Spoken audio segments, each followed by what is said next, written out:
Hello everyone. In the previous parts of voltage regulator series, we have discussed about the linear or series voltage regulators, and we have learned various series regulators such as 78XX, 79XX, IC723, and also the concept of current limiting and current foldback. Today we will move forward and learn about the second kind of voltage regulator, which is switching regulators. It is also known as SMPS. This is the electronic circuit widely used in various electronic equipments, including computers, where we need a stable and efficient DC input voltage.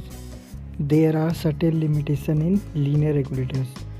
The input step-down transformer we generally used at the input of linear regulators, which is very bulky and more expensive component in the power supply. Because of low line frequency, which is about 50 Hz, we use large value of filters and capacitor are required to reduce repulses. The input voltage must be greater than the output voltage. More will be the difference, more will be the power dissipated. In the case of linear regulators, there is very much difference in V input and V output, so there is very much power loss. Power loss, which is given by V input minus V output multiply with I input load, P is equal to VI. In linear regulator, we use TTL, transistor logic, which is a member of digital logic families, which is operate at the 10 volt input voltage and give 5 volt output voltage. Means it is only 50% efficient. If we need more than 5 volt at the output, then what? In series regulator or linear regulator, the transistor works at only active region, but at SMPS or switched mode power supply, the transistor works both in active or cut-off region. This is the VI characteristic of transistor. This is the cut-off, this is the active or saturated region. The SMPS work both in active or cut-off region, but the linear regulator uses only in active region. Means in the SMPS, the transistor used as a controlled switch. In cut-off region, there is no current, means no power loss. At active region, there is very less amount of voltage drop, since the power loss is very less. Hence, the power transmitted across the series pass transistor is in the form of discrete pulses rather than the steady current flow.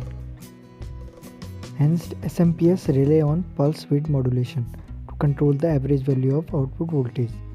The average value of repeated pulse waveform, which is depend upon the area under the curve or waveform.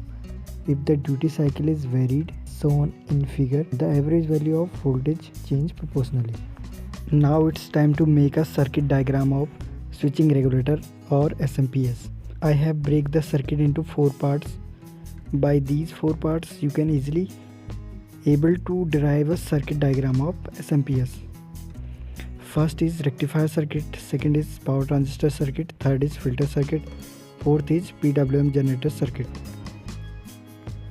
This is the circuit diagram of SMPS.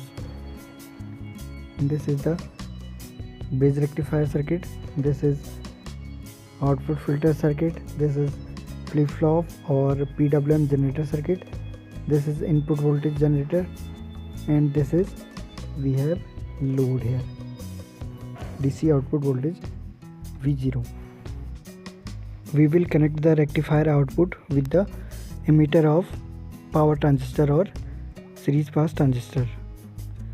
In step 2, the output of the power transistor will go to the input of filter circuit. This is the filter circuit, LC filter circuit. The output of the power transistor will be given to the input of rectifier circuit. Here we have 2 diodes D1 and D2 and 2 LC circuits V0 DC output, and we also have the R2 and R1 resistor divider circuit in step 2.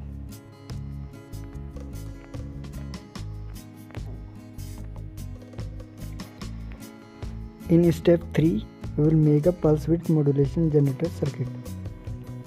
For this we need a flip-flop and 2 comparator. The input of Q1 and Q dash of flip-flop will go to the input terminal of comparator A1 and A2. The other remaining 2 terminals will be connected with each other.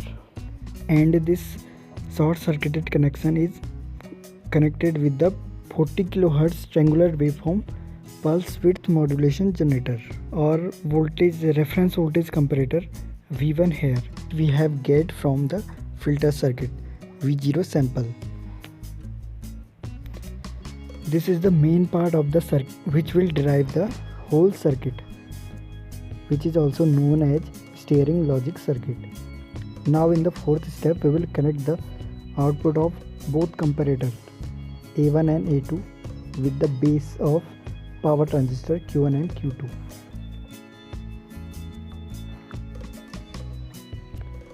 And the other remaining 2 terminal of bridge rectifier will be connected to the input voltage source. By using these 4 steps, you will able to easily make a circuit diagram of SMPS. This is the waveform of switching regulator power supply which we get from this circuit. At the first step, we have triangulated wave of 20 kHz. We have PWM output of 40 kHz, and after that we have 20 kHz VQ1 and VQ bar, which is the output of flip-flops, and the Q1 and Q2 is the series pass transistor. As you saw here, these are working as a alternative on-off switch. This is the main concept of working of switching regulator or SMPS.